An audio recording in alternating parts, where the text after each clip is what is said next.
പക്ഷേ അതിൻ്റെ സാന്നിധ്യം മിക്കവാറും ഒരു സംഭവത്തിന് കാരണമായി തീർന്നു. ഡൽഹിയിലെ നെരിപ്പോട് പോലുള്ള ചൂടിൽ നിന്ന് ആ തണുത്ത പഠനമുറിയിലേക്ക് കടന്നു വന്ന സാങ്കേതികവിദ്യയുടെ നിതാന്ത ശത്രുവായ ഗാന്ധി എയർ കണ്ടീഷനിങ് എന്ന അനുഗ്രഹവുമായി അസുഖകരമാം വിധമാണ് പരിചയപ്പെട്ടത്. അർദ്ധനഗ്നനായ അതിഥി വിറയ്ക്കുന്നത് കണ്ട് മൗണ്ട് ബാറ്റൻ ADCയെ വിളിക്കാൻ മണിയടിച്ചു. ലേഡി മൗണ്ട് ബാറ്റനോടൊപ്പമാണ് അയാൾ വന്നത്.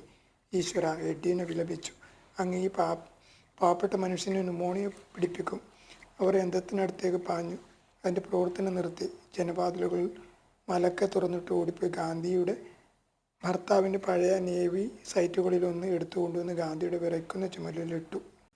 അവസാനം ഗാന്ധിക്ക് ചൂട് വീണ്ടും കിട്ടിയപ്പോൾ മൗണ്ട് ബാറ്റൻ തൻ്റെ അതിഥിയെ ചായ കുടിക്കാനായി മട്ടുപ്പാവിലേക്ക് കൂട്ടിക്കൊണ്ടുപോയി. വൈസ്രോയിയുടെ മുദ്ര പതിച്ച ശുഭ്രമായ ചൈന ടീ സെറ്റിൽ ഒരു പറ്റം ഭൃത്യന്മാർ മൗണ്ട്